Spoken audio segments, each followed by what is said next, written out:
আসসালামু আলাইকুম সুপ্রিয় সপ্তম শ্রেণীর শিক্ষার্থীবৃন্দ। আশা করি তোমরা সবাই ভালো আছো। আজকে তোমাদের গণিত বিষয়ের ষান্মাসিক মূল্যায়ন ২০২৪-এ যে গুরুত্বপূর্ণ প্রশ্ন আসতে পারে সেগুলো নিয়ে আলোচনা করব। তো তোমাদের প্রথমে আমরা দেখে নিই তোমাদের পরীক্ষা হবে তোমাদের গণিত বইয়ের ১ থেকে ১২৪ পৃষ্ঠা পর্যন্ত। তো তোমরা প্রতিটি অধ্যায় ভালো করে প্র্যাকটিস করবে বাসায়। তো আমি এখানে গুরুত্বপূর্ণ কিছু প্রশ্ন তোমাদের দিয়ে দিব, সেগুলো বাসায় ভালো করে দেখবে। আশা করি পরীক্ষায় ভালো করতে পারবে। তো যাই হোক, প্রথম প্রশ্ন, কাগজ দিয়ে যে কোনো একটি মডেল তৈরি করো, যেমন নৌকা, প্লেন, ফুল, ঘর, ব্যাগ প্রভৃতি, যেখানে ত্রিভুজ এবং চতুর্ভুজ আকৃতি থাকতে পারে। তো দ্বিতীয় প্রশ্ন, জোড়ায় আলোচনা করো একটি বস্তুর মডেল তৈরি করবে এবং এই মডেলটি কিভাবে তৈরি করবে, কিভাবে পরিমাপ করবে তা জোড়ার আলোচনা করে সিদ্ধান্ত নাও তোমাদের কাজের পরিকল্পনা লিখে। তো এভাবে তোমরা এখানে দেওয়া আছে, তোমরা ভালো করে এগুলো প্র্যাকটিস করবে। নেক্সট আমি এখানে সুন্দর করে দিয়ে দিয়েছি তোমাদের পরীক্ষার জন্য।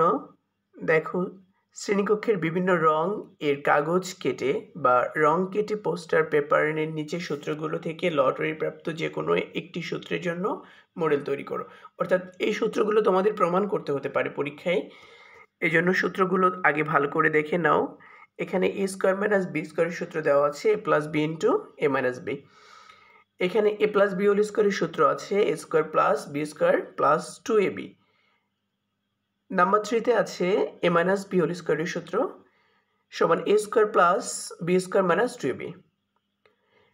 4 নম্বরে A plus B plus C স্কোয়ারের সূত্র A square plus B square plus C square plus B square plus 2bc plus 2ca।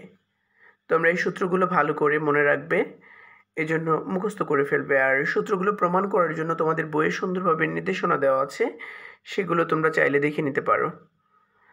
তো আমরা চলে আসবো এখানে। দেখো, তোমাদের সুন্দর নির্দেশনা দেওয়া আছে জোড়ার কাজ। কাগজ দিয়ে যে কোনো একটি মডেল তৈরি করতে হবে। তোমাদের ফুল, প্লেন, ব্যাগ ইত্যাদির মাধ্যমে তৈরি করতে পারো এটা। তোমরা এটা প্র্যাকটিস করবে। দেখো, তোমাদের সুন্দর একটা এই যে তোমাদের নমুনা সূত্রের প্রমাণ কিভাবে করতে হবে এটার একটা নমুনা দিয়ে দিয়েছে এখানে। সম্পূর্ণ বর্গক্ষেত্রের ক্ষেত্রফল, যেমন এখানে দেখো এটা একটা বর্গক্ষেত্র ধরা হয়েছে। বর্গক্ষেত্রের তো প্রত্যেকটা বাহুই সমান হয়, এজন্য এখানে প্রথমে লাল অংশের দৈর্ঘ্য 3 সেন্টিমিটার এবং সবুজ অংশের দৈর্ঘ্য হচ্ছে এখানে 2 সেন্টিমিটার দেওয়া আছে। তো তাহলে দেখো সূত্রে কিভাবে প্রমাণ করা যায়। 3 প্লাস 2 হোল স্কোয়ার সমান 5 স্কোয়ার সমান 25। তো 3 একক বাহু বিশিষ্ট বর্গের ক্ষেত্রফল সমান 9 বর্গ একক। আবার 2 বাহু বিশিষ্ট বর্গের ক্ষেত্রফল সমান 4 বর্গ একক। আবার 3 একক এবং 3 একক বাহু বিশিষ্ট আয়তক্ষেত্রের ক্ষেত্রফল সমান 6 বর্গ একক। 2 একক এবং 3 একক বাহু বিশিষ্ট বর্গক্ষেত্রের ক্ষেত্রফল সমান 6 বর্গ একক। এই ক্ষেত্রে সম্পূর্ণ বর্গক্ষেত্রের ক্ষেত্রফল হবে 9 প্লাস 4 প্লাস 6 প্লাস 6 বর্গ একক সমান 25 বর্গ একক। যেহেতু উভয় ক্ষেত্রের ক্ষেত্রফল সমান, কাজেই বলা যায় A plus B whole square সমান A square plus 2ab plus B square. এভাবে সূত্রে প্রমাণ করতে হবে।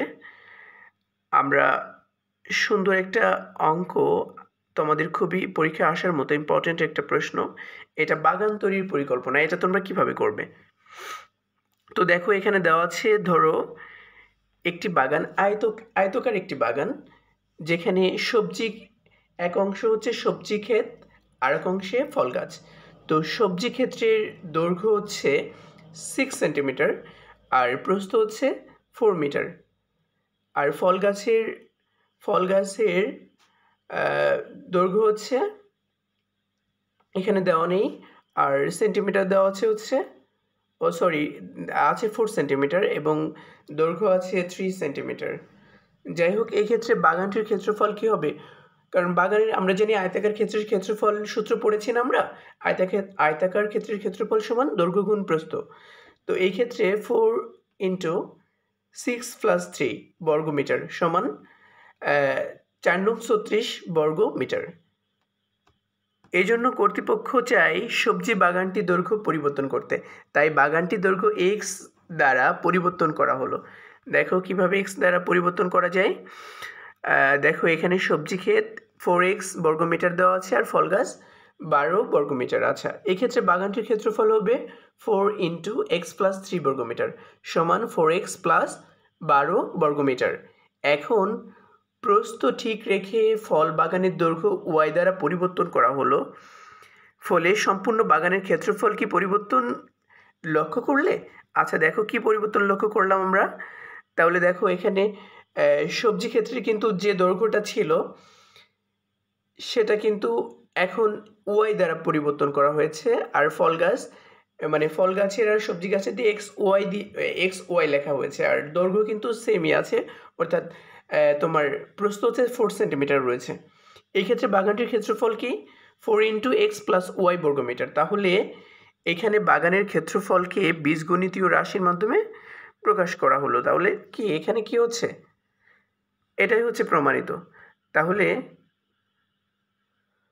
শিক্ষার্থী বন্ধুরা, তোমরা ভালো করে এই প্রশ্নগুলো পড়বে, আশা করি ভালো ফল করতে পারবে। আজকে এই পর্যন্তই। আল্লাহ হাফেজ।